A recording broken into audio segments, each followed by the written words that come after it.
दोस्तों, आखिर ऐसी कौन सी लालच है कि लगभग हर भारतीय अपनी जिंदगी में कम से कम एक बार तो थाईलैंड जाना चाहता है।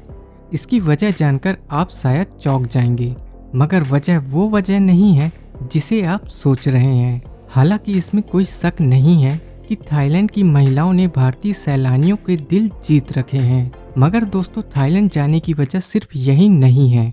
आपको मालूम होना चाहिए कि थाईलैंड ने इस साल फॉरेन टूरिज्म से रोकड़ा कमाने के मामले में फ्रांस को भी पीछे छोड़ दिया है। ऐसा करने वाला वो दुनिया का तीसरा देश बन गया, लेकिन उसे इस मकाम पे लाने का श्रेय भी भारतीय को ही जाता है।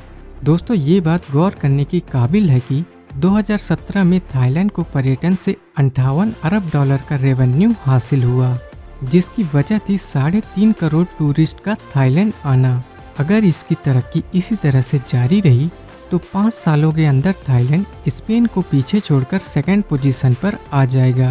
बस अमेरिका ही फर्स्ट पे रह जाएगा।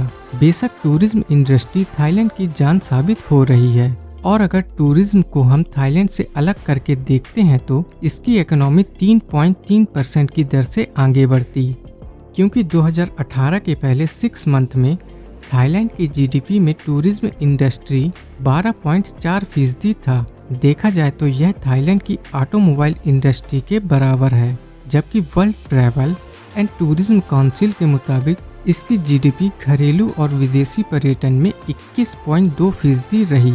थाईलैंड की टूरिज्म उछाल में भारत और चीन का बहुत बड़ा हाथ है। आपको बता दें, चीन के पास कई ऐसे एयरपोर्ट हैं जहां से थाईलैंड जाने में सिर्फ 3 से 4 घंटे लगते हैं।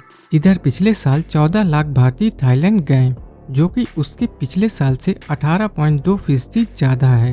आंकड़े कहते हैं कि 2010 से थाईलैंड जाने वाले भारतीयों की संख्या में जबरदस्त उछाल आया है। यह 10% बढ़े हैं।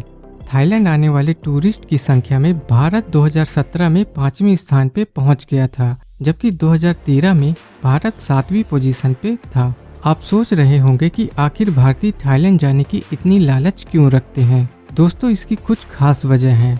आपको बता दें, नई दिल्ली से थाईलैंड की कैपिटल बैंकॉक जाने में ज़्यादा से ज़्यादा 5 घंटे लगते हैं, और फ्लाइट का किराया भी कॉस्टली नहीं है। आप 8 से लेकर 10,000 तक के किराए में फ्लाइट से बैंकॉक पहुंच सकते हैं।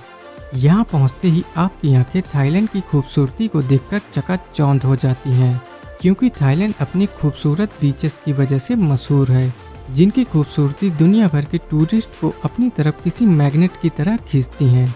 याद रहे, हम इंडियंस के लिए थाईलैंड के बीचेस सबसे ज़्यादा नज़दीक हैं। यही वजह है कि ज़्यादा से ज़्यादा नज़दीक और सस्ता होने की वजह से इंडियन थाईलैंड को खूब लाइक करते हैं।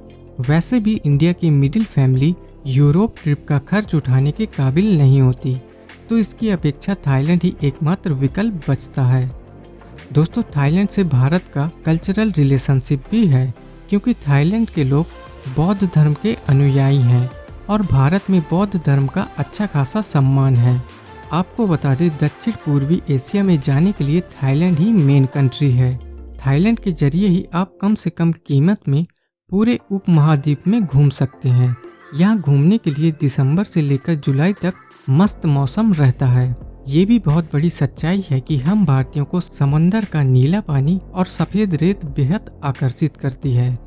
सबसे बढ़िया बात यह है कि हम भारतीयों के लिए थाईलैंड का वीज़ा पाना बहुत आसान है। आप इसके लिए ऑनलाइन भी आवेदन कर सकते हैं। भारत में जब गर्मी का प्रकोप होता है, तब थाईलैंड का मौसम कूल होता है।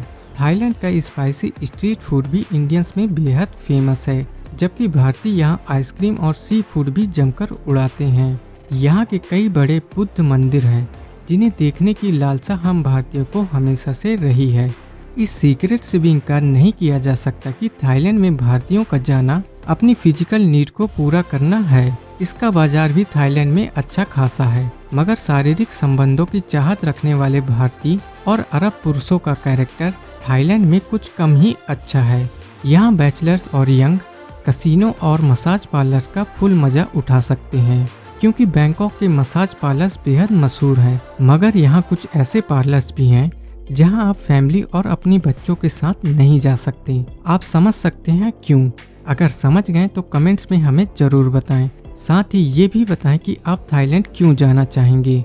अगर जा चुके हैं तो आपको वहाँ का एटमॉस्फेयर कैसा लगा, आपके कमेंट्स का इंतजार रहेगा।